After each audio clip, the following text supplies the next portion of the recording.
Well, finally, we don't gotta talk about Xbox in a tailspin. Am I right?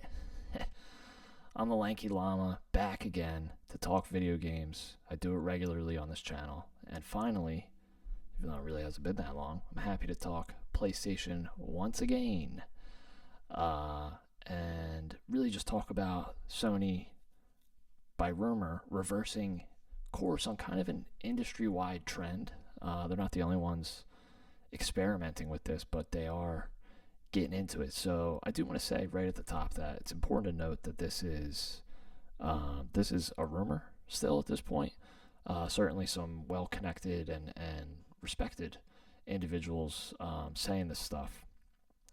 Jason Schreier from Reset Era, but I'm getting ahead of myself. Let me show you on screen what we're working with here. Um, just going right to push square. Robert Ramsey today. Thank you, Robert, for writing this, compiling this. So again, you see it right here over on Reset Era. The ever reliable Jason Schreier of Bloomberg fame, has strongly suggested that such a move being removing single player games from PC ports. Of course, Sony has done that for a few years now. So he says, I think the sense I'm getting is that Sony are backing away from putting their exclusive console stuff, like traditional single player stuff, on PC. He goes on to say that Sony's PC ports haven't been hugely successful, and based on things like Steam player counts and the firm's own financial reports, it's a fairly accurate take. Important to note here that they, in their last financials of would it have been Q3, fiscal Q3? I can't actually remember. But sometime in the latest financial report, they dropped PC as a line, a financial line that they report on. So it does kind of align with that. And again, the article, Robert Ramsey goes on to share, indeed, last we heard, port sales make up just 2% of the Japanese giant's total income, a relative drop in the ocean. Although I will tell you, if my income dropped by 2%, it would be the grain of rice that tipped the scales. Watched Mulan the other night. Thank you, Emperor, for that beautiful analogy. But it's not just Jason Schreier, right? Here we go on to see the great Nate the Hate, a leaker, an insider, well-connected man, has said that they are absolutely altering their approach to PC, and that's kind of been backed up by John Linneman. I believe I'm saying that correctly, from Digital Foundry. So yeah, that's really it. Thank you, Robert, for such a concise article to force my viewers to watch me. It's an ability you have, Robert, to get people glued onto me. So thank you. But yeah, this is interesting. Honestly, a little bit of a head scratcher for me. Like I'm not upset. I'm not disappointed or anything. I don't have any skin in the game. I don't play on PC. I only play on consoles, Xbox, PlayStation, Switch. But I don't really see the logic here, right? I kind of made the joke about 2%. I know it's maybe not a lot of money when we're talking about the billions that Sony has, but I think it's multifaceted, right? Like, it's not just dollars and cents. They can kind of certainly get a bit of revenue, but also kind of just gain like a wider interest, kind of like cross contamination, cross pollination, with an audience that maybe wouldn't have engaged with them initially. So I think that's important to do that. You're always trying to grow, and we've been talking about in the games industry for years how it's kind of a stagnant group of people, about 300 million or so, maybe less, 250 million playing and buying games on console. So maybe they're kind of running into a wall and saying, this isn't that, because they had some barnstormers out of the gate with Spider-Man and God of War 2018. Reports, very congratulatory reports, came out sometime after they reported that they sold some 2.5 billion in sales. That sounds incredibly high. Not sure how you can get to that. Let's say it's just 2 billion and split it among them. That's a billion each.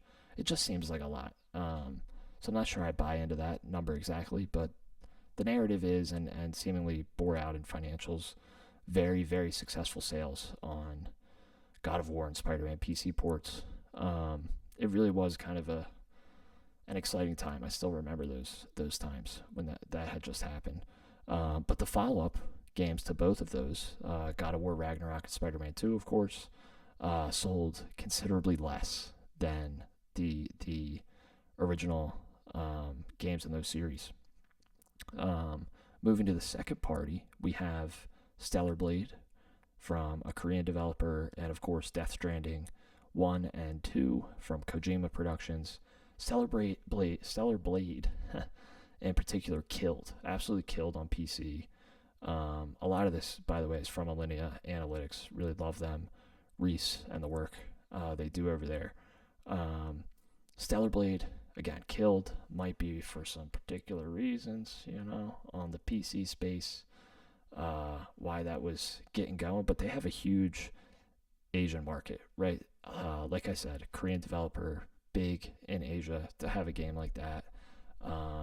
China, infamously, or perhaps just famously, very, very large, very, very large PC market. I believe more than half of the players, more than half of the sales of Stellar Blade were for PC. Again, but there might be some Chinese politics and policy involved there as to whether you can even get a PlayStation. I don't actually know. I think it is a little bit more difficult. So PC, a bit of a more open-ended environment for them. Again, second party, single player, important to note. Death Stranding, again, second party from Kojima. That's also on Xbox now, and the PC, the first one is Death Stranding 1, and the PC port for 2 is not actually out yet. I forget when it comes out, but it's soon, it's imminent. Doing this at the end of February, this video, I believe it's a month away or so, March, April time, I believe. So that's coming, that's right around the corner. Kojima, again, it's a second party relationship. Kojima's working with all of them, besides maybe Nintendo, but I think he might be working with Nintendo as well. Kojima is a special case. I bet Sony kind of has a looser agreement with him. I'm not drawing big conclusions from Kojima doing what he wants and not having as strict of exclusivity.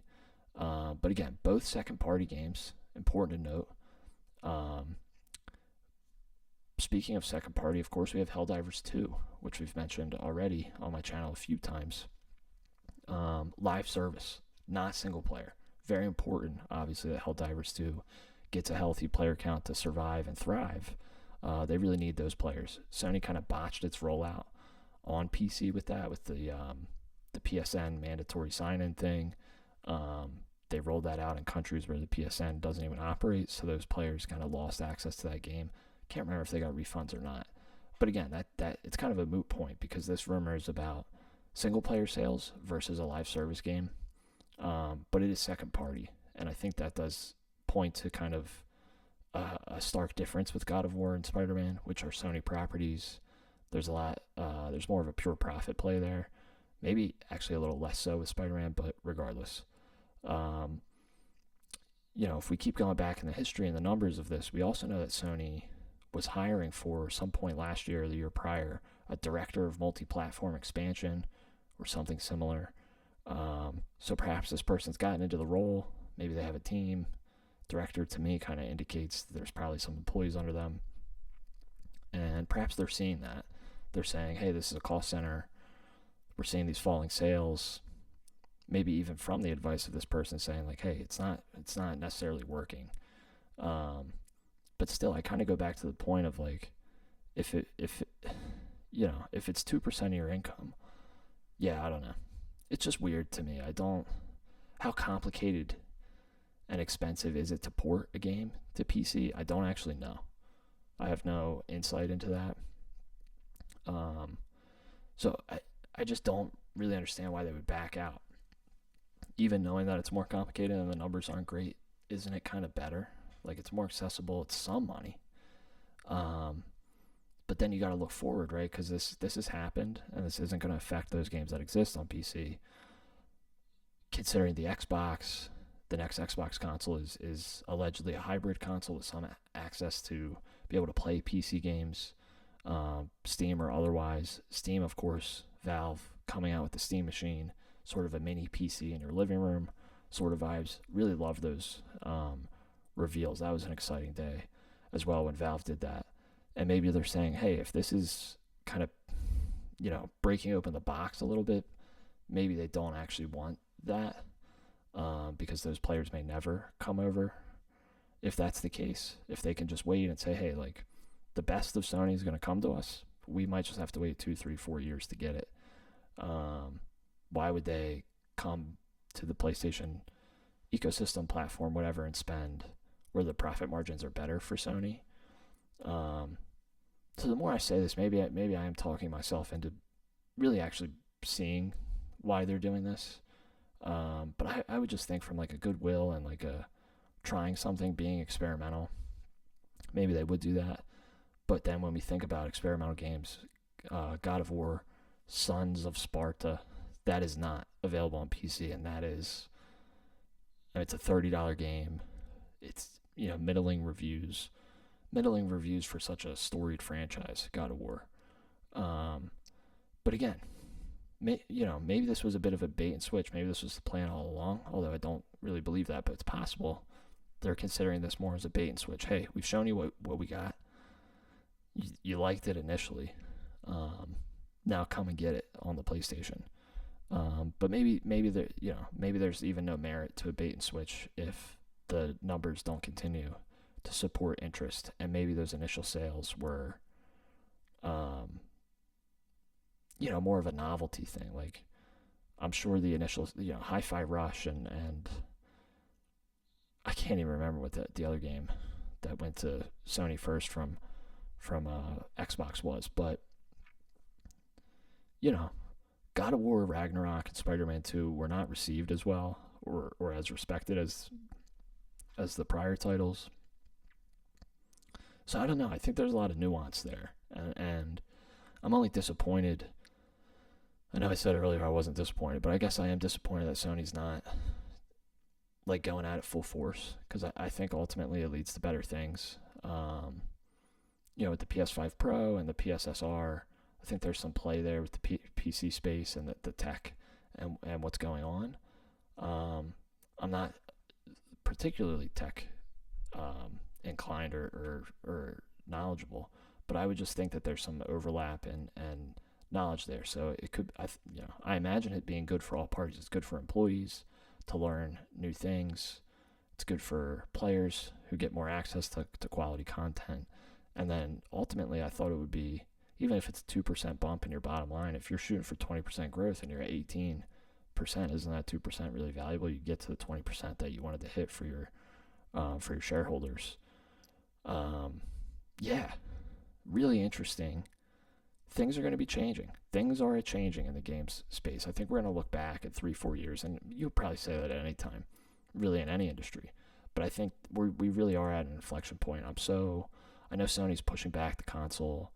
Microsoft and Valve are in a bit of a bind with the RAM prices, the storage prices, the chip shortages, all these things, with the AI rush and boom and all that. I think things are fundamentally changing, and they're not necessarily going to plan. In the famous words, of course, of Asha Sharma, the plan's the plan, till the plan is not the plan, which is probably exactly what they're saying in Japanese over there at Sony. So what say you? What say you? Is this a wise choice from Sony? Is this something you like? I know people aren't, ponies aren't particularly jazzed that this was ever a thing. I don't really care. It doesn't bother me that more people have access to good games. I don't know why that would bother anyone. But what say you? What do you think? Is this a good change? Is this just simple dollars and cents? Can I just not read a balance sheet? Am I just not a businessman? You tell me. Like, comment, subscribe. Let me know what you think down below. Thanks for listening. Thanks for watching. And I'll be back with more regular videos on the games industry. Thank you.